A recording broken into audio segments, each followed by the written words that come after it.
أشهد أن لا إله إلا الله وحده لا شريك له وأشهد أن محمدا عبده ورسوله أما بعد فأعوذ بالله من الشيطان الرجيم بسم الله الرحمن الرحيم الحمد لله رب العالمين الرحمن الرحيم مالك يوم الدين إياك نعبد وإياك نستعين اهدنا الصراط المستقيم صراط الذين أنعمت عليهم غير المغضوب عليهم ولا الضالين. آج جن صحابی کا بدری صحابی کا میں ذکر کروں گا وہ ہیں حضرت بلال بن رباح. حضرت بلال کے والد کا نام رباح تھا اور والدہ کا نام حمامہ. حضرت بلال امیہ بن خلف کے غلام تھے.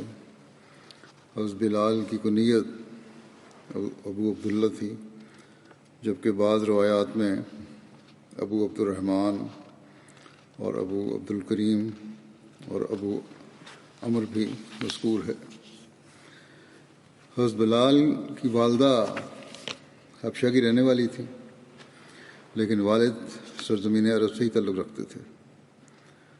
محققین نے لکھا ہے کہ وہ حبشی سامی نسل سے تعلق رکھتے تھے، یعنی قدیم زمانے میں سامی یا بعض عربی قبیلے افریقہ میں جا کر آباد ہو گئے تھے، جس کے باعث ان کی نسلوں کے رنگ تو افریقہ کی دوسری اقوام کی طرح ہو گئے، لیکن وہاں کی خاص علامات اور عادات میں ان میں ظاہر نہ ہوئیں. بعد میں ان میں سے بعض لوگ غلام بن کر عرب واپس لوٹ گئے. چونکہ ان کا رنگ سیاہ تھا، اس لیے عرب انہیں حبشی یعنی حبشہ کے رہنے والے ہی سمجھتے تھے. ایک روایت کے مطابق حضرت بلال مکہ میں پیدا ہوئے اور مولدین میں سے تھے. مولدین ان لوگوں کو کہتے تھے جو خالص عرب نہ ہوں. ایک دوسری روایت کے مطابق آپ سرا میں پیدا ہوئے، اور سرا یمن اور حبشہ کے درمیان کے قریب ایک ہے جہاں مخلوط نسل کثرت سے پائی جاتی ہے.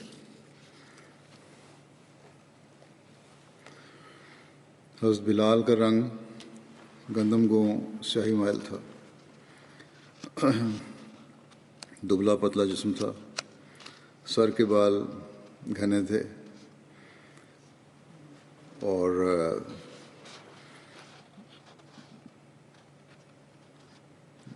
رخساروں پر گوشت بہت کم تھا. حضرت بلال نے متعدد شادیاں کیں. ان کی بعض بیویاں عرب کے نہایت شریف اور معزز گھرانوں سے تعلق رکھتی تھیں. آپ کی ایک بیوی کا نام حالہ بنت عوف تھا، جو حضرت عبد الرحمن بن عوف کی ہمشیرہ تھی. ایک زوجہ کا نام ہند خولہ نیا تھا. بنو بکیر کے خاندان میں بھی رسول اللہ صلی اللہ علیہ وسلم نے حضرت بلال کا نکاح کروایا. حضرت ابو درداء رضی اللہ عنہ کے خاندان میں بھی حضرت بلال کا رشتہ مساہرت قائم ہوا تھا، البتہ کسی سے کوئی اولاد نہیں ہوئی. حضرت بلال کے ایک بھائی تھے جن کا نام خالد تھا، اور ایک بہن تھی جن کا نام غفیرہ تھا.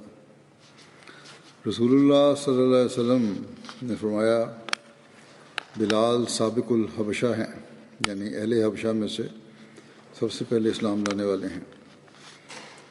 حضرت انس سے روایت ہے کہ رسول اللہ صلی اللہ علیہ وسلم نے فرمایا کہ اسلام لانے میں سبقت لے جانے والے اشخاص 4 ہیں۔ انا سابق العرب، یعنی میں عربوں میں سے سبقت لے جانے والا ہوں۔ سلمان و سابق الفرس، سلمان اہل فارس میں سے سبقت لے جانے والے ہیں۔ اور بلال سابق الحبشہ، بلال اہل حبشہ میں سے سبقت لے جانے والے ہیں۔ اور صہیب سابق الروم، اور صہیب رومیوں میں سے سبقت لے جانے والے ہیں۔ عروہ بن زبیر سے مروی ہے کہ حضرت بلال بن رباح ان لوگوں میں سے تھے جو کمزور سمجھے جاتے تھے۔ جب وہ اسلام لائے تو ان کو عذاب دیا جاتا تھا تاکہ وہ اپنے دین سے پھر جائیں، مگر انہوں نے ان لوگوں کے سامنے کبھی وہ کلمہ ادا نہ کیا جو وہ چاہتے تھے، یعنی اللہ تعالیٰ کا انکار کرنا۔ انہیں امیہ بن خلف عذاب دیا کرتا تھا۔ حضرت بلال جب رسول اللہ صلی اللہ علیہ وسلم پر ایمان لائے تو ان کو طرح طرح کا عذاب دیا جاتا تھا۔ جب لوگ حضرت بلال کے عذاب دینے میں سختی کرتے تو حضرت بلال احد کہتے، وہ لوگ کہتے اس طرح کہو جس طرح ہم کہتے ہیں، تو حضرت بلال جواباً کہتے کہ میری زبان اسے اچھی طرح ادا نہیں کر سکتی جو تم کہہ رہے ہو۔ ایک دوسری روایت میں ہے کہ حضرت بلال کو جب ایذا پہنچائی جاتی اور مشرکین یہ ارادہ کرتے کہ ان کو اپنی طرف مائل کر لیں تو حضرت بلال کہتے اللہ اللہ۔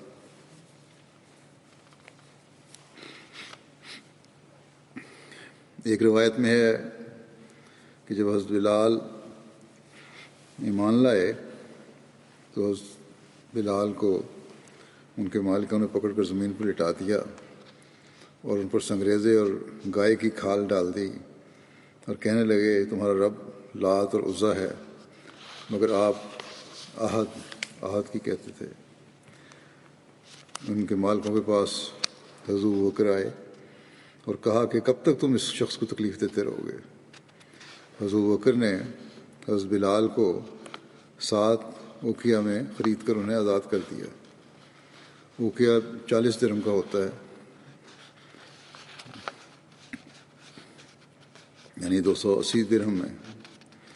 پھر حضرت ابوبکر نے یہ واقعہ رسول اللہ صلی اللہ علیہ وسلم کی خدمت میں بیان کیا تو آپ صلی اللہ علیہ وسلم نے فرمایا اے ابوبکر مجھے بھی اس میں شریک کر لو۔ حضرت ابوبکر نے عرض کیا یا رسول اللہ میں نے اسے آزاد کر دیا۔ حضرت ابوبکر نے حضرت بلال کو خرید کر اللہ کی راہ میں آزاد کیا تھا، اور خرید کے متعلق جیسا کہ پہلے ذکر کیا ہے 280 درہم۔ بعض روایات کے مطابق حضرت ابوبکر نے انہیں 5 اوقیہ یعنی 200 درہم میں، بعض کے مطابق 7 اوقیہ 280 درہم، اور بعض کے مطابق 9 اوقیہ 360 درہم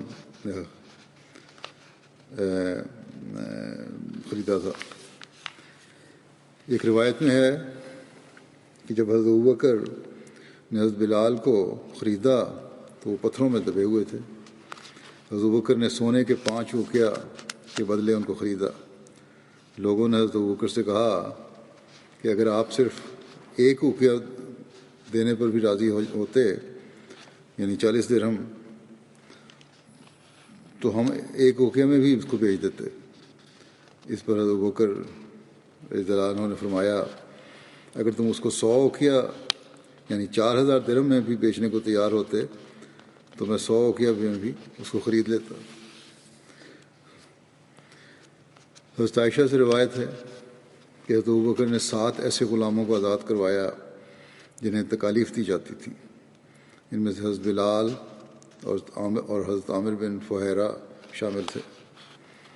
حضرت جابر بن عبداللہ سے مروی ہے کہ حضرت عمر کہا کرتے تھے کہ ابوبکر ہمارے سردار ہیں اور انہوں نے ہمارے سردار یعنی بلال کو آزاد کیا۔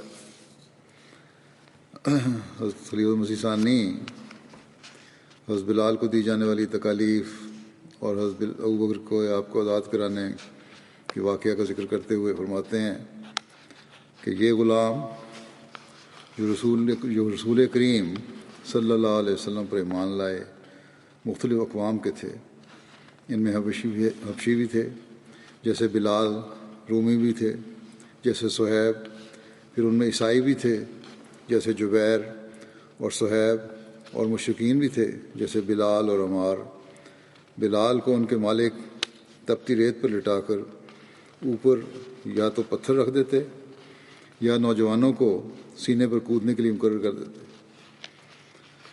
حبشی النسل بلال امیہ بن خلف نامی ایک مکی رئیس کے غلام تھے. امیہ انہیں دوپہر کے وقت گرمی کے موسم میں مکے سے باہر لے جا کر تپتی ریت پر ننگا کر کے لٹا دیتا اور بڑے بڑے گرم پتھر ان کے سینے پر رکھ کر کہتا تھا کہ لات اور عزا کی الوہیت کو تسلیم کر اور محمد صلی اللہ علیہ وسلم سے علیحدگی کا اظہار کر. بلال اس کے جواب میں کہتے احد احد، یعنی اللہ ایک ہے، اللہ ایک ہے. بار بار آپ کا یہ جواب سن کر امیہ کو اور غصہ آ جاتا اور وہ آپ کے گلے میں رسا ڈال کر شریر لوگوں کے حوالے کر دیتا اور کہتا کہ ان کو مکے کی گلیوں میں پتھروں کے اوپر گھسیٹتے ہوئے لے جائیں، جس کی وجہ سے ان کا بدن خون سے تربتر ہو جاتا، مگر وہ پھر بھی احدن احدن کہتے چلے جاتے، یعنی خدا ایک ہے، خدا ایک ہے. عرصے کے بعد جب خدا تعالیٰ نے مسلمانوں کو مدینے میں امن دیا، جب وہ آزادی سے عبادت کرنے کے قابل ہو گئے، تو رسول کریم صلی اللہ علیہ وسلم نے بلال کو اذان دینے کے لیے مقرر کیا. یہ حبشی غلام جب اذان میں اشہد و اللہ الہ الا اللہ کے بجائے اشہد و اللہ الہ الا اللہ کہتا تو مدینے کے لوگ جو اس کے حالات سے ناواقف تھے ہنسنے لگ جاتے. ایک دفعہ رسول کریم صلی اللہ علیہ وسلم نے ان لوگوں کو بلال کی اذان پر ہنستے ہوئے پایا تو آپ لوگوں کی طرف مڑے اور کہا تم بلال کی اذان پر ہنستے ہو، مگر خدا تعالیٰ عرش پر اس کی اذان سن کر خوش ہوتا ہے. آپ کا اشارہ اسی طرف تھا کہ تمہیں تو یہ نظر آتا ہے کہ یہ شین نہیں بول سکتا، مگر شین اور سین میں کیا رکھا ہے. خدا تعالیٰ جانتا ہے کہ جب تپتی ریت پر ننگی پیٹھ کے ساتھ اس کو لٹا دیا جاتا تھا اور اس کے سینے پر ظالم اپنی جوتیوں سمیت کودا کرتے تھے اور پوچھتے تھے کہ کیا اب بھی سبق آیا ہے یا نہیں، تو یہ اپنی ٹوٹی پھوٹی زبان میں احدن احدن کہہ کر خدا تعالیٰ کی توحید کا اعلان کرتا رہتا تھا اور اپنی وفاداری، اپنی توحید کے عقیدے اور اپنے دل کی مضبوطی کا ثبوت دیتا تھا. بس اس کا اثر تو بہت سے لوگوں کے اشہد سے زیادہ قیمتی تھا. حضرت ابوبکر رضی اللہ عنہ نے جب ان پر یہ ظلم دیکھے تو ان کے مالک کو ان کی قیمت ادا کر کے انہیں آزاد کروا دیا. اسی طرح اور بہت سے غلاموں کو حضرت ابوبکر رضی اللہ عنہ نے اپنے مال سے آزاد کرایا. حضرت بلال کا شمار السابقون الاولون میں ہوتا ہے. آپ نے اس وقت اسلام کا اعلان کیا جب صرف 7 آدمیوں کو اس کے اعلان کی توفیق ہوئی تھی. حضرت عبداللہ بن مسعود نے بیان کیا کہ سب سے پہلے جنہوں نے اسلام کا اعلان فرمایا وہ 7 ہیں: رسول اللہ صلی اللہ علیہ وسلم اور ابوبکر اور عمار اور ان کی والدہ سمیہ اور صہیب اور بلال اور مقداد. بس رسول اللہ صلی اللہ علیہ وسلم کو تو اللہ تعالیٰ نے آپ کے چچا ابو طالب کے ذریعے سے محفوظ رکھا اور ابوبکر کو اللہ تعالیٰ نے ان کی قوم کے ذریعے سے محفوظ رکھا. جیسا کہ میں گزشتہ ایک خطبے میں بیان کر چکا ہوں کہ نہ ہی حضرت صلی اللہ علیہ وسلم دشمنوں کی اذیتوں سے محفوظ رہے اور نہ حضرت ابوبکر رضی اللہ عنہ کو قوم ظلموں سے بچا سکی. آپ دونوں پر بھی ظلموں کی انتہا ہوئی تھی. شروع میں کچھ عرصہ نرمی ہوئی لیکن بعد میں تو بڑی سختیاں ہوتی رہیں. لیکن بہرحال یہ راوی کا بیان ہے. بیان کرنے والے کہتے ہیں کہ وہ ان کے تو کوئی نہ کوئی سپورٹ کرنے والا تھا، کوئی بات کہہ دیتا تھا، آواز اٹھا دیتا تھا، لیکن باقیوں کو مشرکوں نے پکڑ لیا جو کمزور تھے یا غلام تھے، اور لوہے کی زرہیں پہنائیں اور انہیں دھوپ میں جلاتے تھے. بس ان میں سے کوئی بھی ایسا نہ تھا جس نے ان کے ساتھ جس میں وہ چاہتے تھے موافقت نہ کر لی ہو، سوائے بلال کے، کیونکہ ان پر اپنا نفس اللہ کی خاطر بے حیثیت ہو گیا تھا. حضرت بلال تھے جو ہمیشہ ثابت قدم رہے، اور وہ اپنی قوم کے لیے بھی بے حیثیت تھے. وہ ان کو پکڑتے اور لڑکوں کے سپرد کر دیتے، اور وہ انہیں مکے کی گھاٹیوں میں گھماتے پھرتے، اور بلال احدن احدن کہتے جاتے. ابن ماجہ کے روایت ہے یہ. خلیفہ ثانی حضرت بلال کے اول زمانے میں ایمان لانے کا ذکر کرتے ہوئے ایک جگہ یوں بیان فرماتے ہیں کہ حضرت خباب رضی اللہ عنہ جو سابقون الاولون صحابہ میں سے تھے، اور جن کے متعلق یہ اختلاف ہے کہ انہوں نے پہلے بیعت کی یا بلال نے، کیونکہ رسول کریم صلی اللہ علیہ وسلم نے ایک دفعہ فرمایا کہ ایک غلام اور ایک حر نے مجھے سب سے پہلے قبول کیا تھا. بعض لوگ اسے حضرت بلال اور حضرت ابوبکر مراد لیتے ہیں، اور بعض کہتے ہیں کہ اس سے مراد حضرت ابوبکر اور حضرت خباب ہیں.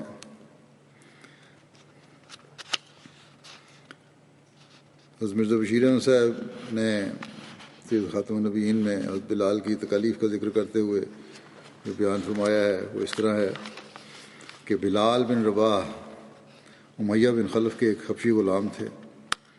امیہ ان کو دوپہر کے وقت جب کہ اوپر سے آگ برستی تھی اور مکے کا پتھریلا میدان بھٹی کی طرح تپتا تھا، باہر لے جاتا اور ننگا کر کے زمین پر لٹا دیتا، اور بڑے بڑے گرم پتھر ان کے سینے پر رکھ کر کہتا، لات اور عزا کی پرستش کرو اور محمد سے علیحدہ ہو جاؤ، ورنہ اسی طرح عذاب دے کر مار دوں گا. بلال زیادہ عربی نہ جانتے تھے، بس صرف اتنا کہتے، احد احد، یعنی اللہ ایک ہی ہے، اللہ ایک ہی ہے. اور یہ جواب سن کر امیہ اور تیز ہو جاتا اور ان کے گلے میں رسا ڈال کر انہیں شریر لڑکوں کے حوالے کر دیتا، اور وہ ان کو مکے کے پتھریلے گلی کوچوں میں گھسیٹتے پھرتے، جس سے ان کا بدن خون سے تر بتر ہو جاتا، مگر ان کی زبان پر سوائے احد احد کے اور کوئی لفظ نہ آتا. حضرت ابوبکر نے ان پر یہ جور و ستم دیکھا تو ایک بڑی قیمت پر خرید کر انہیں آزاد کر دیا. حضرت بلال جب ہجرت کر کے مدینہ تشریف لائے تو آپ نے حضرت سعد بن خیثمہ کے گھر قیام کیا.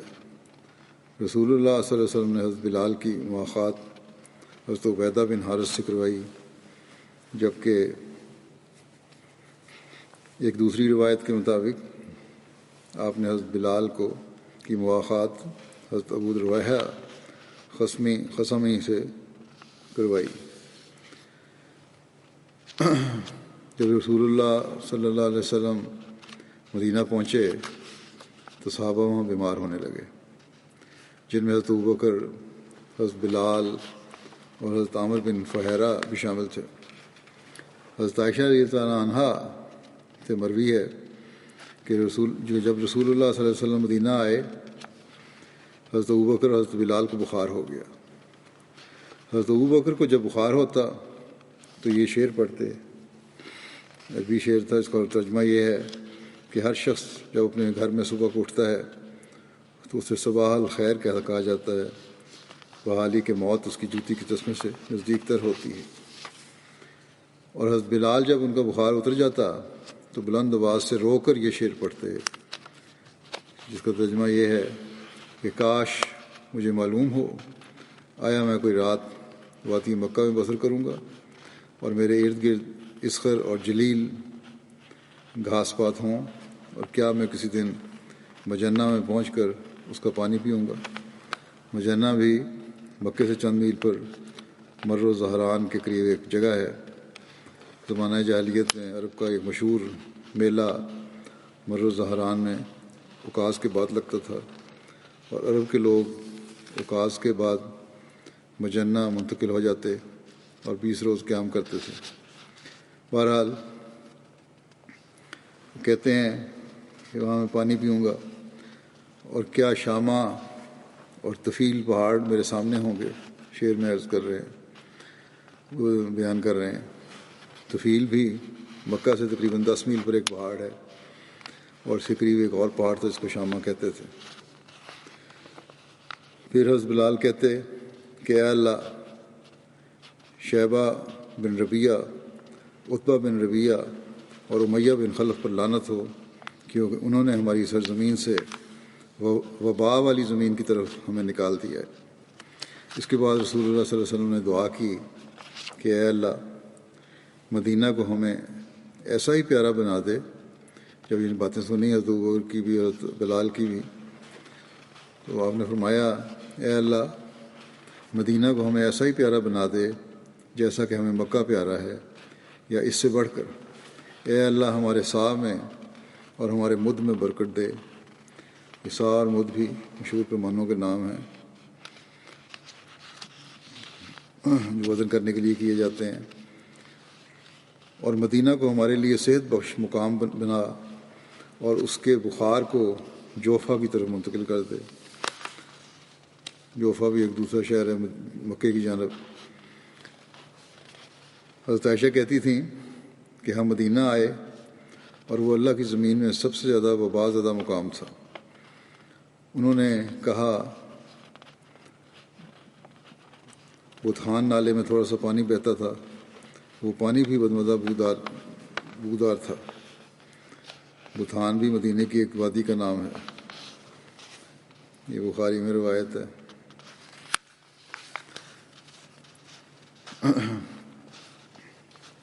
جب قادیان سے ہجرت ہوئی ہے تو اس وقت احمدیوں کو خاص طور پر ہجرت مدینہ کے حوالے سے نصیحت کرتے ہوئے کہ ہمیں اس ہجرت سے پریشان نہیں ہونا چاہیے، حضرت بلال کے اس واقعہ کا حوالہ دیتے ہوئے اور اس پر حضرت صلی اللہ علیہ وسلم کے ارشاد کا ذکر کرتے ہوئے حضرت مسلم موعود رضی اللہ عنہ نے اس وقت فرمایا تھا جماعت کو کہتے ہوئے کہ میں اوروں کو تو نہیں جانتا، اوروں کو تو نہیں کہہ سکتا جو دوسرے لوگ غیر احمدی مسلمان ہجرت کر کے آئے ہیں، لیکن احمدیوں سے یہ کہتا ہوں کہ یہ خیال چھوڑ دو کہ تم لٹے ہوئے ہو، تم نے ہجرت کی ہے، لٹ پٹ کے آئے ہو.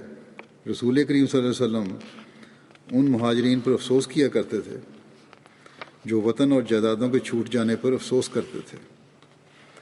رسول کریم صلی اللہ علیہ وسلم جب مدینہ تشریف لائے، اس وقت مدینہ کا نام یثرب ہوا کرتا تھا، اور وہاں ملیریا بھی کثرت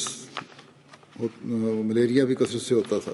بخار ملیریا پھیلنا شروع ہوا تو مہاجرین کو بخار چڑھے. ادھر وطن کی جدائی کا صدمہ تھا. ان میں سے بعض نے رونا اور چلانا شروع کر دیا کہ ہائے مکہ، ہائے مکہ. ایک دن حضرت بلال کو بھی بخار ہو گیا. انہوں نے شعر بنا کر شور مچانا شروع کر دیا.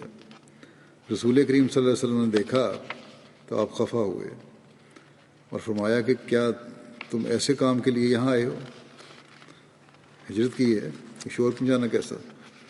مسلم فرماتے ہیں احمدیوں کو نصیحت کرتے ہوئے اس وقت جو ہجرت کر کے آئے تھے ہندوستان سے پاکستان، کہ میں بھی تمہیں یہی کہتا ہوں کہ خوش رہو.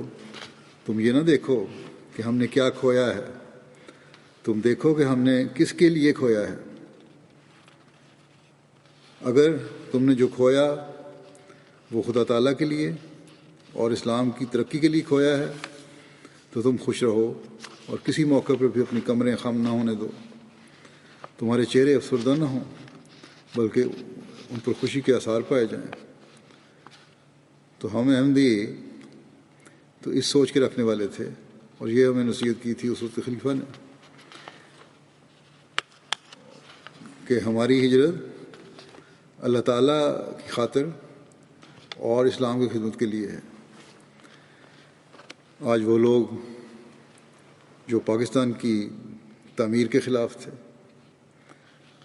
پاکستان کی اساس اور بنیاد کے دعوے دار بن کر اپنے جھوٹ اور فریب سے احمدیوں کو اس ملک کے بنیادی شہری حقوق سے محروم کر رہے ہیں، جس کی خاطر سب سے زیادہ قربانیاں احمدیوں نے دیں۔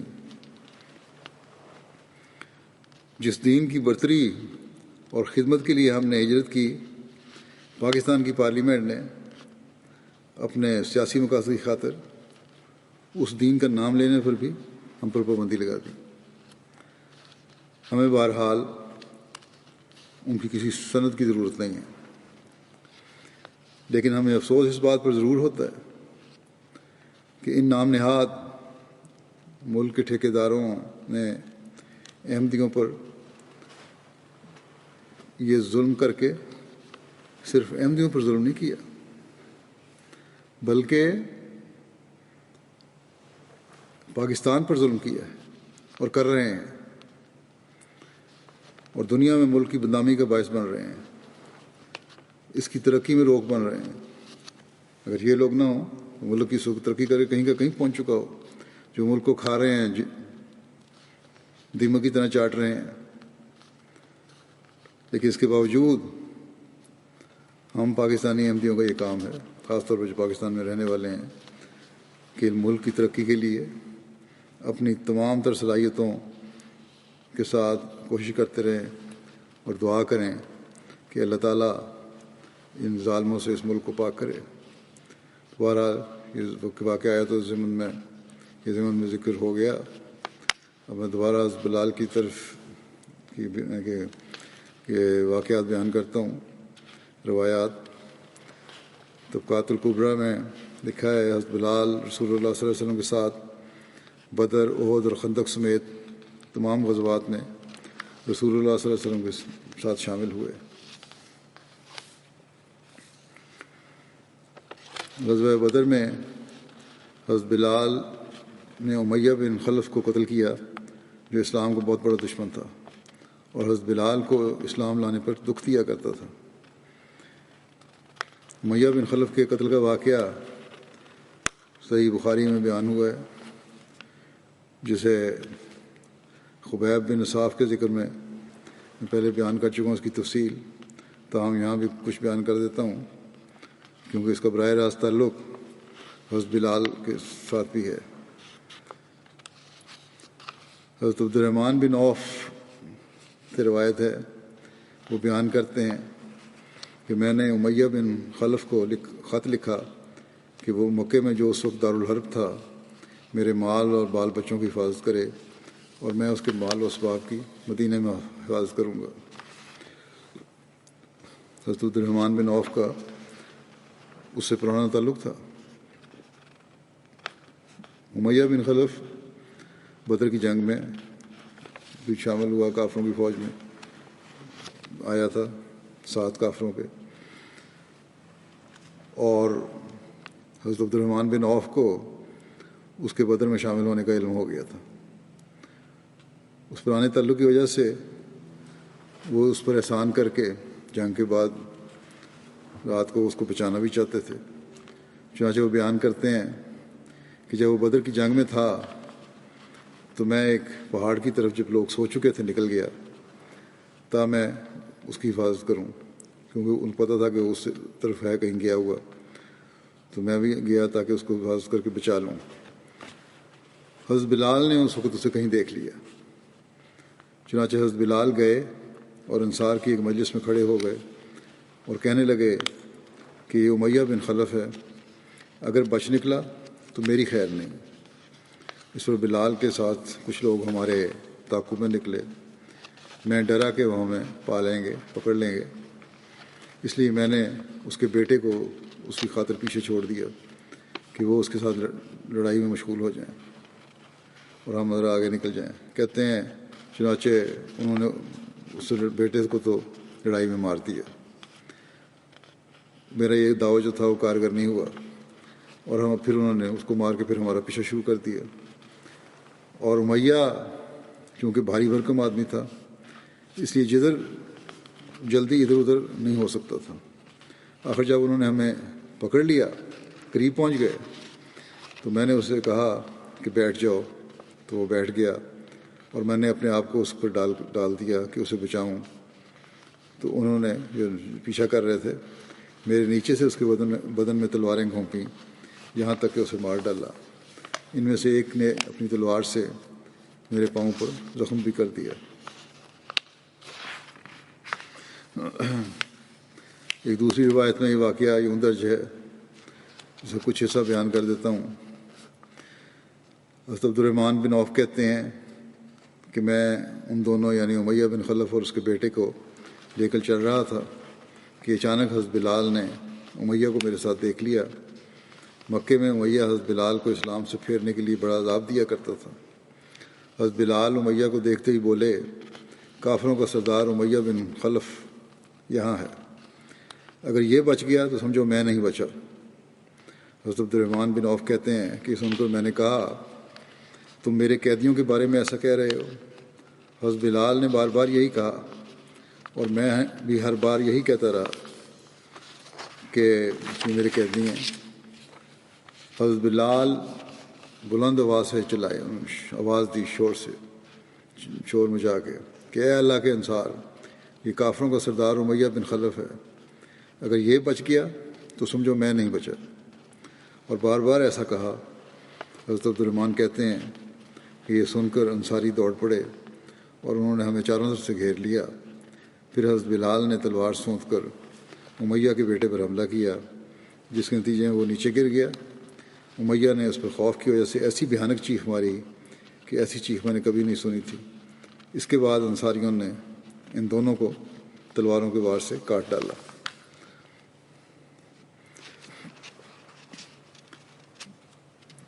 ایک روایت میں یہ آتا ہے کہ حضرت بلال رسول اللہ صلی اللہ علیہ وسلم کے سیکرٹری یا خزانچی بھی تھے۔ حضرت ابن عباس رضی اللہ عنہ سے ایک شخص نے پوچھا، کیا آپ بھی رسول اللہ صلی اللہ علیہ وسلم کے ساتھ کسی سفر میں شریک ہوئے ہیں؟ انہوں نے کہا، اگر میرا آپ صلی اللہ علیہ وسلم سے تعلق نہ ہوتا تو میں شریک نہ ہوتا۔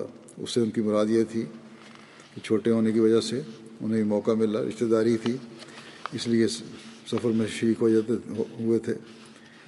حضرت پھر کہتے ہیں کہ حضرت صلی اللہ علیہ وسلم اس نشان کے قریب آئے جو کہ حضرت کثیر بن سلت کے گھر کے قریب تھا، اور صحابہ کو خطاب فرمایا۔ پھر آپ عورتوں کے پاس آئے اور انہوں نے واضح نصیحت کی، اپنی جو روایت بیان کر رہے ہیں وہ، اور انہیں صدقہ دینے کے لیے فرمایا۔ تو عورتیں اپنے ہاتھوں کو جھکا کر اپنی انگوٹھیاں اتارتیں اور حضرت بلال کے کپڑے میں ڈالتی جاتی تھیں۔ حضرت بلال ساتھ تھے، ان کی وہ چادر تھی اس میں ڈالتی جاتی تھیں۔ یہ روایت حضرت ابن عباس نے بیان کی ہے کہ اس کے بعد آپ اور حضرت بلال گھر آئے۔ حضرت انس بن مالک بیان کرتے ہیں کہ رسول اللہ صلی اللہ علیہ وسلم نے مجھے فرمایا کہ مجھے اللہ کی خاطر اتنی اذیت دی گئی جتنی کسی کو نہیں دی جا سکتی۔ مجھے اللہ کی خاطر اتنا ڈرایا گیا ہے جتنا کسی کو نہیں ڈرایا جا سکتا، اور مجھ پر تیسری رات آ جاتی کہ میرے اور بلال کے پاس کوئی ایسا کھانا نہ ہوتا جسے کوئی جاندار کھا سکے، مگر اتنا جسے بلال کی بغل چھپا سکتی۔ بہت تھوڑا معمولی کھانا ہوتا تھا۔ حضرت بلال کو سب سے پہلا مؤذن ہونے کا بھی شرف حاصل ہوا۔ حضرت بلال رسول اللہ صلی اللہ علیہ وسلم کی ساری زندگی میں ان کے لیے سفر و حضر میں مؤذن رہے، اور آپ اسلام میں پہلے شخص تھے جنہوں نے اذان دی۔ محمد بن عبداللہ بن زید اپنے والد سے روایت کرتے ہیں، انہوں نے بیان کیا کہ رسول اللہ صلی اللہ علیہ وسلم نے نماز کے بلانے کے لیے بگل کا سوچا، پھر ناقوس کا ارشاد فرمایا، بس وہ بنایا گیا۔ تو یہ بخاری کی حدیث ہے، اور اس کے مطابق بھوک اور ناقوس کے استعمال کا مشورہ صحابہ نے دیا تھا۔ پھر حضرت عبداللہ بن زید کو خواب دکھائی گئی۔ انہوں نے بتایا کہ میں نے خواب میں ایک آدمی دیکھا، اس پر 2 سبز کپڑے تھے اور وہ آدمی ناقوس اٹھائے ہوئے تھا۔ میں نے اس کو خواب میں ہی کہا، اے اللہ کے بندے، تم یہ ناقوس فروخت کرو گے؟ اس نے کہا، تم اس سے کیا کرو گے؟ میں نے کہا، میں اس کے ذریعے نماز کے لیے بلایا کروں گا۔ اس نے کہا، کیا میں تجھے اس سے بہتر نہ بتاؤں؟ میں نے کہا، وہ کیا ہے؟ اس نے کہا کہ پھر وہ اذان کے الفاظ سنائے، اللہ اکبر اللہ اکبر، اور پوری اذان، اشہد ان لا الہ الا اللہ، اشہد ان لا الہ الا اللہ، اشہد ان محمد رسول اللہ، اشہد ان محمد رسول اللہ، حی علی الصلاۃ، حی علی الصلاۃ، حی علی الفلاح، حی علی الفلاح، اللہ اکبر، اللہ اکبر، لا الہ الا اللہ۔ راوی کہتے ہیں کہ حضرت عبداللہ بن زید نکلے اور رسول اللہ صلی اللہ علیہ وسلم کے پاس آئے اور حضور صلی اللہ علیہ وسلم کو اپنی رویا بتائی۔ انہوں نے عرض کیا، یا رسول اللہ، میں نے خواب میں ایک آدمی دیکھا، اس پر 2 سبز کپڑے تھے، وہ ناقوس اٹھائے ہوئے تھا۔ پھر ساری بات آپ کے سامنے بیان کی۔ رسول اللہ صلی اللہ علیہ وسلم نے صحابہ سے فرمایا، تمہارے دوست نے رویا دیکھی ہے۔ پھر عبداللہ بن زید کو ارشاد فرمایا، تم بلال کے ساتھ مسجد جاؤ اور اسے یہ کلمات بتاتے جاؤ اور وہ ان کو بلند آواز سے پکاریں، کیونکہ تمہاری نسبت وہ زیادہ بلند آواز والے ہیں۔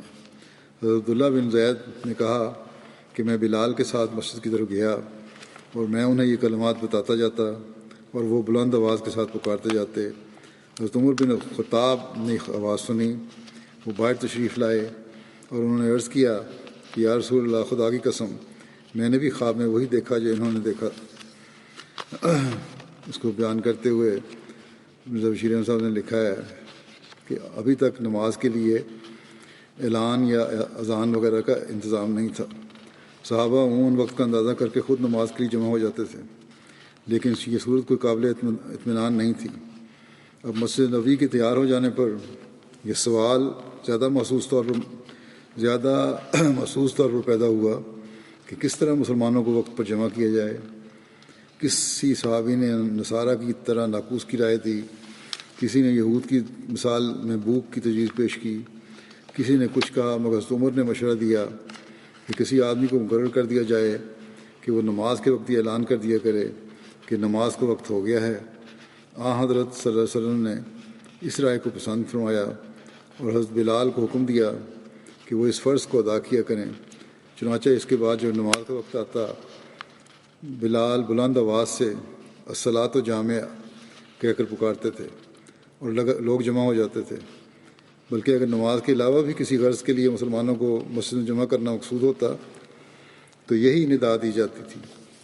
اس کے کچھ عرصے کے بعد ایک صحابی عبداللہ بن زید انصاری کو خواب میں موجودہ اذان کے الفاظ سکھائے گئے اور انہوں نے آن صلی اللہ علیہ وسلم کی خدمت میں حاضر ہو کر اپنی خواب کا ذکر کیا اور عرض کیا کہ میں نے خواب میں ایک شخص کو اذان کے طریق پر یہ الفاظ پکارتے سنا ہے۔ آپ نے فرمایا، یہ خواب خدا کی طرف سے ہے، اور عبداللہ کو حکم دیا کہ بلال کو یہ الفاظ سکھا دیں۔ عجیب اتفاق یہ ہوا کہ جب بلال نے الفاظ میں پہلی دفعہ اذان دی تو حضرت عمر اسے سن کر جلدی جلدی آپ کی خدمت میں حاضر ہوئے اور عرض کیا کہ یا رسول اللہ، آج جن الفاظ میں بلال نے اذان دی ہے، بعین یہی الفاظ میں نے بھی خواب میں دیکھے ہیں۔ اور ایک روایت میں یہ ہے کہ جب حضرت صلی اللہ علیہ وسلم نے اذان کے الفاظ سنے تو فرمایا کہ اسی کے مطابق وہی بھی ہو چکی ہے۔ الغرض اس طرح موجودہ اذان کا طریقہ جاری ہو گیا، اور جو طریق اس طرح جاری ہوا وہ ایسا مبارک اور دلکش ہے کہ کوئی دوسرا طریق اس کا مقابلہ نہیں کر سکتا۔ گویا ہر روز 5 وقت اسلامی دنیا کے ہر شہر اور ہر گاؤں میں ہر مسجد سے خدا کی توحید اور محمد رسول اللہ صلی اللہ علیہ وسلم کی رسالت کی آواز بلند ہوتی ہے، اور اسلامی تعلیمات کا خلاصہ نہایت خوبصورت اور جامع الفاظ میں لوگوں تک پہنچا دیا جاتا ہے۔ موسیٰ بن محمد اپنے والد سے روایت کرتے ہیں کہ حضرت بلال اذان دے کر فارغ ہو کر نبی کریم صلی اللہ علیہ وسلم کو اطلاع دینا چاہتے تو آپ کے دروازے پر کھڑے ہو جاتے اور کہتے، حی علی الصلاۃ، حی علی الفلاح، الصلاۃ یا رسول اللہ، یعنی نماز کے لیے آئیے، فلاح و کامیابی کے لیے آئیے، نماز یا رسول اللہ۔ جب رسول اللہ صلی اللہ علیہ وسلم نماز کے لیے نکلتے اور حضرت بلال دیکھ لیتے تو اقامت شروع کر دیتے۔ یہ واضح نہیں ہے، اقامت تو اسی وقت ہوگی جب امام آ کے محراب میں آ جائے۔ بہرحال جو بھی روایت کا صحیح ترجمہ نہیں ہے یا یہ صحیح بیان نہیں ہے، لیکن اصل طریق وہی ہے کہ محراب میں امام ہو جائے تو پھر اقامت ہو۔ سنن ابن ماجہ میں حضرت بلال سے روایت ہے کہ وہ نماز فجر کی اطلاع دینے کے لیے نبی صلی اللہ علیہ وسلم کی خدمت میں حاضر ہوئے۔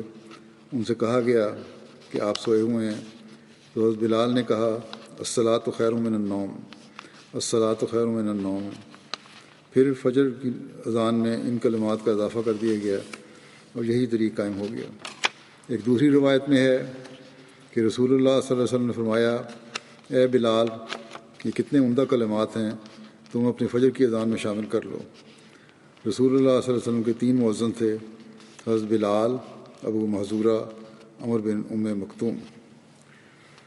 ابھی تھوڑا سا ذکر ان کا اور باقی ہے جو انشاءاللہ آئندہ اس وقت میں کچھ جنازوں کے مرحومین کے بارے میں بھی بتانا ہے، ان کے جنازے ہوں گے، اس لیے یہ باقی ذکر انشاءاللہ آئندہ کریں گے۔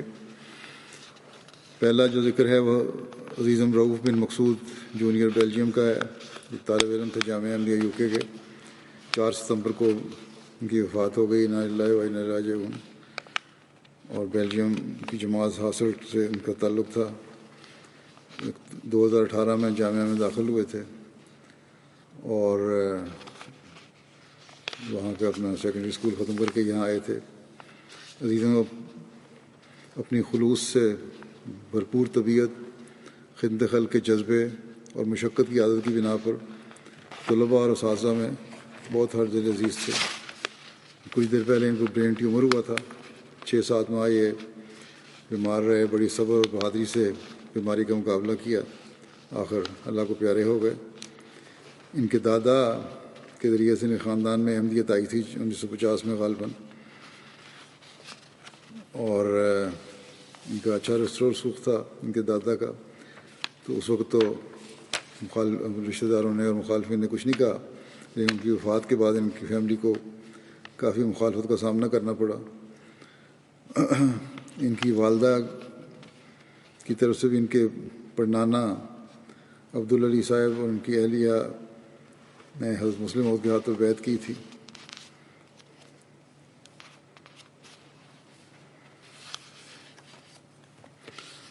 رؤوف بن مقصود کے جو عثمان ہیں، والدین کے علاوہ 3 بہنیں اور 2 بھائی شامل ہیں،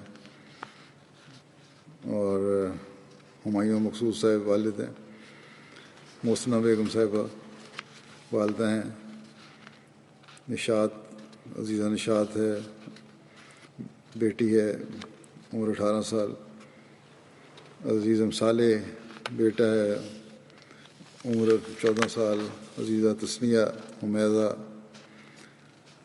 یہ 9 سال کی ہے، عزیزم فاتح مقصود 7 سال کا، عزیزہ جنت سامعہ 4 سال کی۔ بیلجیم کے امیر صاحب لکھتے ہیں کہ انہیں بچپن سے دیکھنے کا مجھے موقع ملا اور عزیزم کو غیر معمولی بچہ پایا۔ جب بھی عزیزم کی جماعت میں جانے کا موقع ملا، اس کو ہمیشہ مسجد کے ساتھ وابستہ اور خوش اخلاق پایا۔ وفات کے بعد 2 دن بیت الرحیم ہالکن میں افسوس کے لیے لوگوں کے آنے کا انتظام کیا ہوا تھا۔ جماعت سے بڑی تعداد میں لوگ شامل ہوئے اور ان میں بہت سے افراد کو روتے دیکھا۔ ان سب نے عزیزم کے بے شمار واقعات بتائے۔ بیماری کے شروع میں ڈاکٹر نے ان کو بتا دیا تھا کہ ان کو برین کینسر ہے، جو کہ زندگی کے لیے خطرناک ہو سکتا ہے، لیکن اس کے باوجود کبھی نہ تو ان کے چہرے پر مایوسی آئی اور نہ ہمت چھوڑی۔ ڈاکٹر کے ساتھ میٹنگ میں ایک ڈاکٹر نے کہا کہ جب موصوف بول سکتے تھے تو ان سے میری گفتگو ہوتی رہی، میں نے ان کو بہت غیر معمولی نوجوان اور روشن دماغ پایا۔ ڈاکٹرز کا یہ بھی کہنا ہے کہ موصوف نے انتہائی تکلیف دہ بیماری میں بھی کبھی کوئی شکایت نہیں کی۔ ڈاکٹر کے نزدیک اس حالت میں مریض کو بعض اوقات شدید غصہ آ جاتا ہے، لیکن انہوں نے بڑی ہمت دکھائی اور صبر کا مظاہرہ کیا۔ عزیزم کمال جو لکھتے ہیں امیر صاحب کہ عزیزم کمال درجے کی خلافت سے محبت رکھنے والے اور کامل اطاعت کرنے والے تھے۔ ہمیشہ چہرے پر مسکراہٹ رہتی تھی اور ہر ایک سے چاہے چھوٹا ہو یا بڑا بڑے احترام اور خندہ پیشانی سے پیش آتے۔ مربی صاحب ہیں حاصل کے، وہ کہتے ہیں کہ بیماری کی تشخیص سے قبل میں نے رمضان میں ان سے اطفال کی کلاسز آن لائن لینے کے لیے کہا تو بڑی باقاعدگی سے کلاسز لیتے رہے، یہاں تک کہ جب اس بیماری سے ہسپتال داخل ہوئے تو بیماری کے باوجود ہسپتال سے بچوں کی کلاس لیتے رہے، یہاں تک کہ بعض اوقات کلاس لیتے لیتے بے ہوشی کی کیفیت طاری ہو جاتی تھی اور پھر جب طبیعت سنبھلتی تو دوبارہ کلاس شروع کر دیتے۔ کبھی یہ نہیں کہا کہ میں تکلیف میں ہوں، کلاس نہیں لے سکتا۔ اطفال نے بھی اس کا اظہار کیا کہ جب آپ کو تکلیف ہے تو کلاس نہ لیں. تو موصوف نے ہمیشہ یہ کہا کہ جب واپس جامعہ کھلے گا تو میں جا کے خلیفۃ المسیح کو کیا جواب دوں گا کہ میں نے چھٹیوں کے دوران کیا جماعتی خدمت کی ہے. ایک شوق تھا، ایک جذبہ تھا، ایک لگن تھی. پھر مربی سلسلہ ہیں دوسرے، وہ لکھتے ہیں کہ ایک ہفتہ کے لیے انہوں نے وقفہ عارضی کیا 2010 میں. اس ان کو ان کے والد میرے پاس چھوڑ گئے کہ یہاں رہیں گے کیونکہ اس نے جامعہ میں جانا ہے، اس کی ٹریننگ کریں.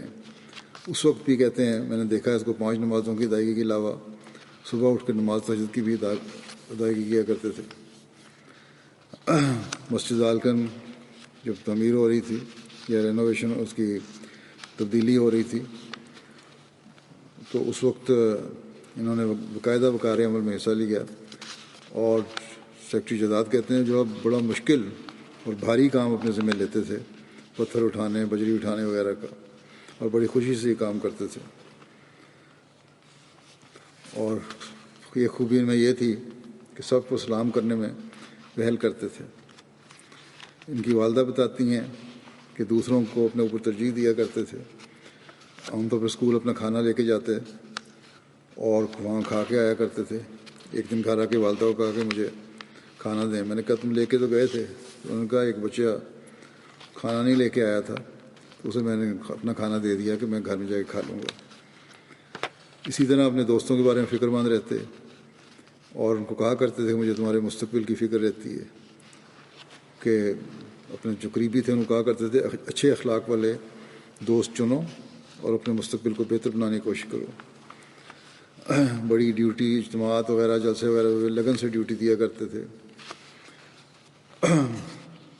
بلکہ ان کے افسر کہتے ہیں کہ ایک دم میں نے سیکورٹی ڈیوٹی تھی ان کی، رات کو کچھ کھانے کو پیش کیا تو موصوف نے کہا پہلے جو میرے ساتھی ہیں ان کو دے دیں. بعض والدین کو جن کے بچے وقف نو میں شامل ہیں ان سے بھی اکثر پوچھتے رہتے تھے باوجود چھوٹے ہونے کے، اور تلقین کیا کرتے تھے کوشش کریں کہ آپ کا بچہ جامعہ میں جائے.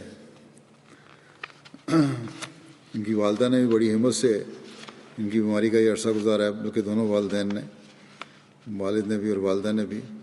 والدہ کہتی ہیں ان سے کہا کرتی تھیں کہ ہم نے تمہیں خدا کی راہ میں وقف کر دیا تھا، اب بھی جہاں تم جا رہے ہو.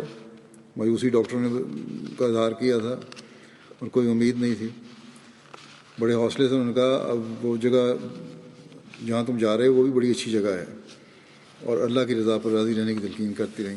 وہ خود بھی اللہ کی رضا پر راضی تھے.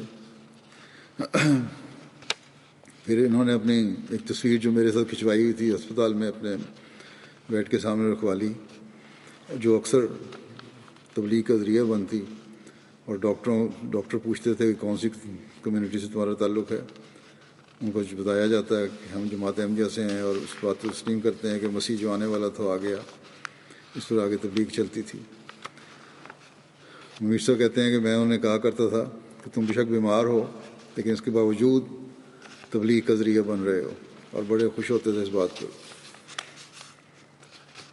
پھر صدر خدا احمدیہ بیلجیم کہتے ہیں کہ ان کو خلافت سے انتہا کا عشق تھا. ایک دن کہتے ہیں میں نے اطفال اور وقف نو کی کلاس میں خلیفہ وقت کو خط لکھنے کا لیے کہا اور خط لکھوائے تو موصوف میرے پاس آئے اور کہنے لگے مربی صاحب مجھے اردو میں خط لکھنا نہیں آتا، مجھے آپ لکھ کے دیں، میں نقل کر لوں گا، پھر اس کو دیکھ کے ہاتھ سے لکھوں گا. تو میں نے ان سے پوچھا، کہا کہ باقی بچے ڈچ میں لکھ رہے ہیں تم بھی لکھ دو، یہ جامعہ آنے سے پہلے کی بات ہے. تو موصوف نے جواب دیا کہ میں چاہتا ہوں کہ میرا خط براہ راست خلیفہ وقت تک پہنچے اور وہ میرے لیے دعا کریں.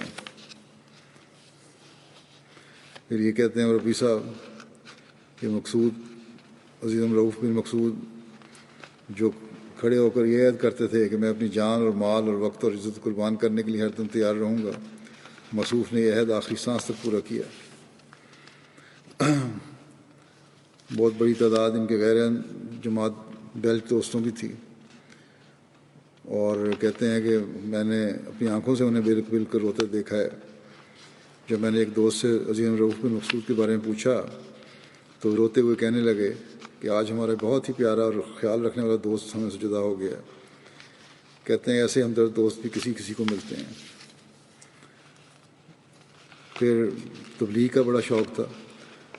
یہ کہتے ہیں کہ جہاں بعض دفعہ دوسرے لوگ ہچکچاتے تھے کہ مسایا ہے اس کام کی، ہم نے تحریک شروع کی، تو یہ پکڑ پکڑ کے لوگوں کو لے کے آتے تھے اور ان کو تبلیغی لٹریچر دیتے تھے اور گفتگو کرواتے تھے اور مہمانوں کا تعارف بھی کرواتے. ہر تبلیغی نشست میں مہمان بھی لے کے آتے.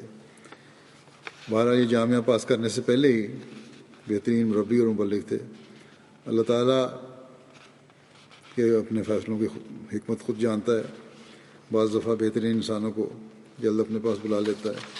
اللہ تعالیٰ مرحوم کے مغفرت الرحم سے سلوک فرمائے اور ان درجات بلند کرے. ان کے والدین کو بھی صبر و حوصلہ عطا فرمائے. دوسرا جنازہ ہے ظفر اقبال قریشی صاحب کا، جو سابق نائب امیر ضلع اسلام آباد تھے. یہ 3 ستمبر کو 87 سال کی عمر میں وفات پا گئے. انا للہ و انا الیہ راجعون. ایک مخلص خاندان سے ان کا تعلق تھا اور آپ کے دادا عبید اللہ قریشی صاحب مسیح موعود علیہ السلام کے صحابی تھے جنہوں نے 1904 میں بیعت کی تھی. آپ کی جو اہلیہ تھیں امت الحمید صاحبہ، ان کے دادا حضرت خلیفہ نور الدین صاحب بھی حضرت خلیفہ مسیح موعود علیہ السلام کے ایک صحابی تھے. یہ خلیفہ نور الدین اور ہیں، ان کا نام ہے خلیفہ نور الدین. حضرت خلیفہ اول کا نام یہ نہیں ہے. یہ حضور علیہ السلام نے اپنی مارکۃ الآراء کتاب تحفہ گولڑیا میں معلّہ خانیار سری نگر کشمیر میں واقع قبر مسیح کی موجودگی کی تحقیق کرنے کے سلسلہ میں آپ کی خدمت کا بطور خاص ذکر فرمایا ہے. ظفر اقبال قریشی صاحب نے ابتدائی تعلیم امرتسر میں حاصل کی. پھر پارٹیشن جو ہوئی ہے ہندو پاکستان کی، اس وقت انہوں نے پنڈی آ کے پھر وہاں سے میٹرک کیا. پھر انجینئرنگ یونیورسٹی سے ڈگری لی. پھر سرکاری ملازمت میں چلے گئے. پھر یونان سے ایم ایس سی کی ڈگری حاصل کی انہوں نے. اس کے بعد 94 میں چیف انجینئر کی حیثیت سے سرکاری سروس میں تھے. ٹیکسلا میں یونیورسٹی پروجیکٹ مینیجر کی حیثیت سے خدمات انجام دیں. 94 میں یہ ریٹائر ہوئے چیف انجینئر کی حیثیت سے. اس کے بعد یہ اسلام آباد شفٹ ہو گئے اور وہاں مختلف جماعتی خدمات سر انجام دیتے رہے. اور پھر یہ 1998 میں نائب امیر بنائے گئے. اس دوران میں قائم مقام امیر بھی بنتے رہے مختلف وقتوں میں. اور 2019 تک 21 سال سے زیادہ عرصہ نائب امیر کی حیثیت سے انہوں نے کام کیا. باقاعدگی سے باوجود بیماری کے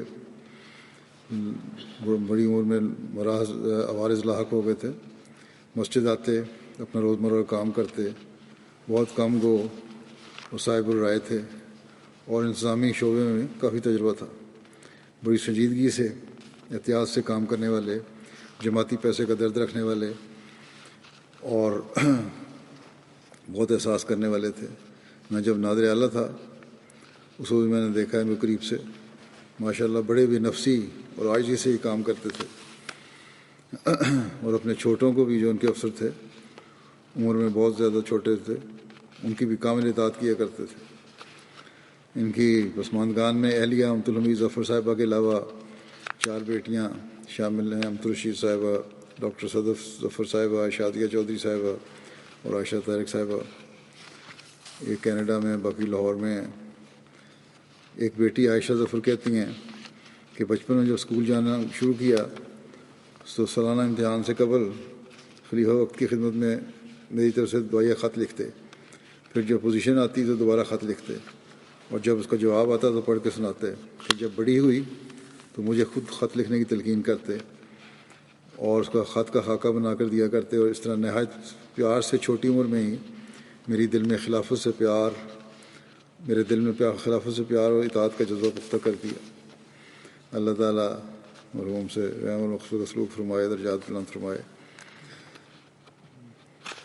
غائبین کو بھی صبر اور سکون عطا فرمائے۔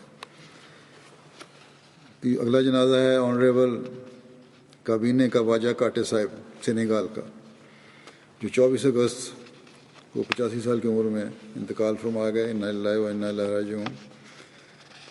بڑے بہادر، اخلاص رکھنے والے، خلافت سے محبت کرنے والے، جماعتی غیرت رکھنے والے، خدمت کا جذبہ رکھنے والے، قربانی کرنے والے، مہمان نوازی کرنے والے تھے، اور بڑی نمایاں خصوصیات تھیں ان کی۔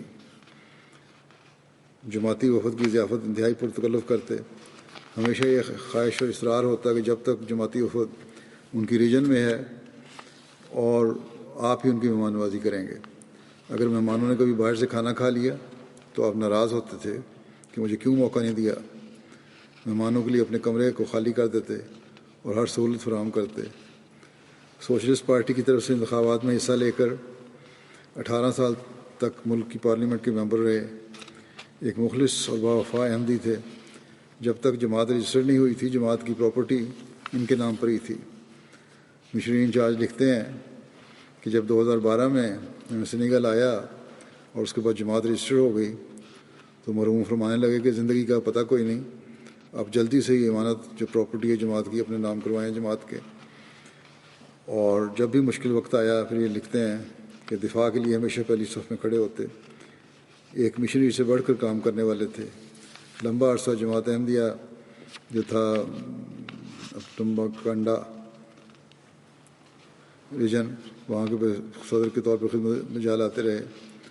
مرکزی عاملہ میں بطور سیکرٹری امور خارجہ خدمت کی توفیق پائی۔ وفات سے قبل 3 ایکڑ اراضی جماعت کو اسکول کے لیے پیش کی۔ اسی طرح 3 ایکڑ اراضی آپ نے جماعتی ریجنل مشن کے ہاؤس کے لیے بھی رکھی ہوئی، اور فوت ہونے سے قبل 6 ایکڑ کے کاغذات ہمارے مبلغ ڈیکو حمید صاحب کے سپرد کیے کہ یہ جماعت کی امانت ہے، سنبھال کے رکھیں۔ اور پھر کہنے لگا کہ میں گنے گنا کر ہی جا رہا ہوں، مجھے امید نہیں کہ میں واپس آؤں گا۔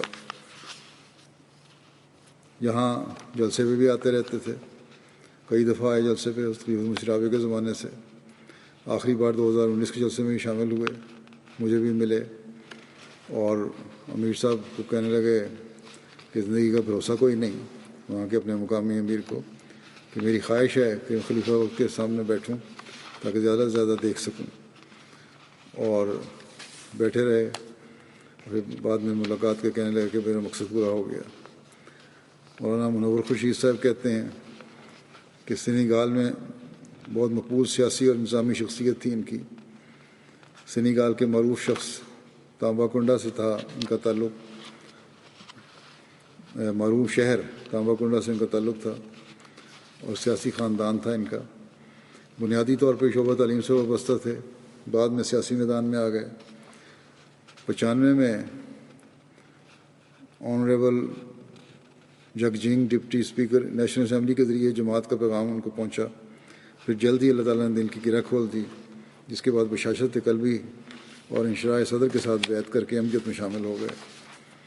سینیگال میں اوائل میں بیعت کرنے والے زیادہ تر مزدور پیشہ تھے یا ذمہ دار تھے، جو حسب توفیق مالی قربانی کرتے تھے۔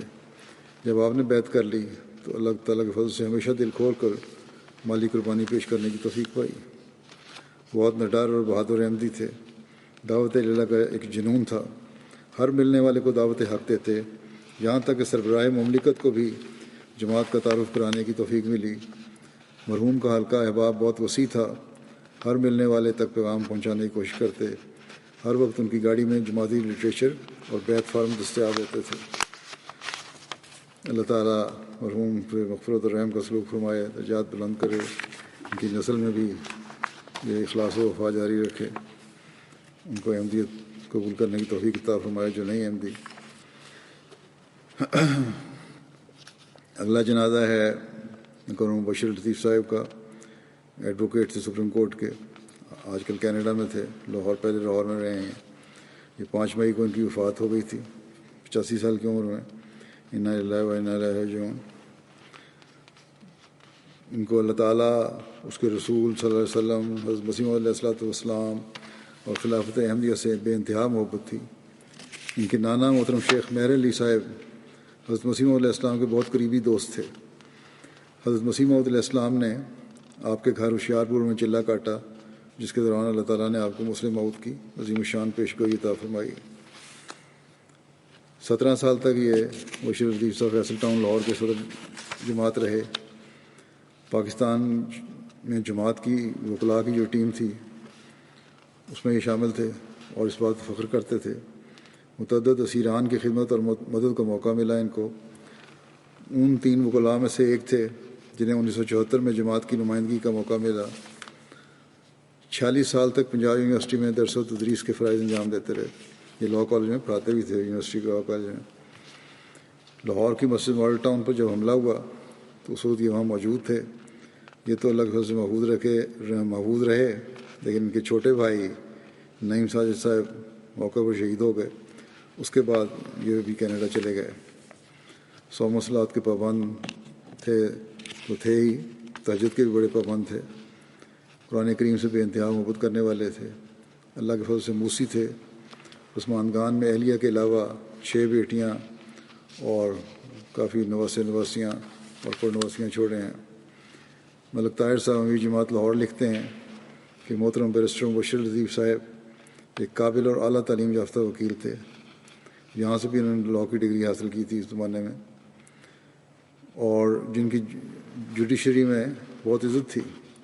جماعتی مقدمات کے سلسلے میں 1984 کے بعد ہمارے نوجوانوں کے خلاف جب کلمہ طیبہ کے بارے میں کیس بنے تو ان کی پیشی عام مجسٹریٹ کی عدالت میں ہو رہی تھی۔ گو مبشر صاحب ہائی کورٹ سے نیچے کی عدالتوں میں پیش نہیں ہوتے تھے، لیکن جماعتی مفاد میں مجسٹریٹ کے سامنے بھی پیش ہوتے رہے اور جماعتی مقدمات میں بے لوث خدمت سر انجام دیا کرتے تھے۔ نہایت صائب اور قانونی مشورے دیتے تھے۔ بہت سے مجسٹریٹ بھی اور باقی جج بھی ان کے شاگرد رہے ہوئے ہیں، لیکن کوئی ان کو عار نہیں تھا ان شاگردوں کے سامنے بھی پیش ہونے کا۔ عام طور پر مجسٹریٹ کی عدالت میں سپریم کورٹ اور ہائی کورٹ کے وکیل پیش نہیں ہوتے۔ مبارک طاہر صاحب مشیر قانونی کے کہتے ہیں کہ مبشر لطیف صاحب کی جماعتی خدمات کا سلسلہ 1974 سے شروع ہوا۔ آپ نے سمدانی کمیشن میں غیر جماعت وکیل اعجاز حسین بٹالوی صاحب کو بھی اسسٹ کیا۔ 84 کے آرڈیننس کے خلاف جو کیس شرعی عدالت میں دائر کیا گیا تھا اس کے پینل میں بھی مبشر لطیف صاحب شامل رہے۔ منصفانہ قانون کے تحت تو اس پر کچھ نہیں ہونا تھا اور یہ پتہ تھا نہیں ہوگا، لیکن انہوں نے اور ساتھیوں نے ان کے بڑی محنت سے یہ سارا کیس تیار کیا۔ اللہ تعالیٰ ان سے مغفرت اور رحم کا سلوک فرمائے، درجات بلند کرے اور ان کے لوائقین کو بھی ان کی نیکیوں کو جاری رکھنے کی توفیق عطا فرمائے اور سکون عطا فرمائے۔ نماز کے بعد انشاءاللہ نماز جنازہ بھی ہوگا ان سب کا۔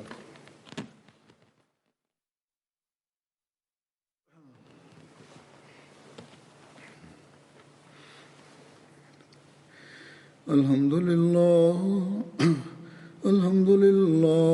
نحمده ونستعينه ونستغفره ونؤمن به ونتوكل عليه ونعوذ بالله من شرور أنفسنا ومن سيئات أعمالنا من يهده الله فلا مضل له ومن يضلل فلا هادي له ونشهد أن لا إله إلا الله ونشهد أن محمدا عبده ورسوله عباد الله رحمكم الله إن الله يأمر بالعدل والإحسان وإيتاء ذي القربى وينهى عن الفحشاء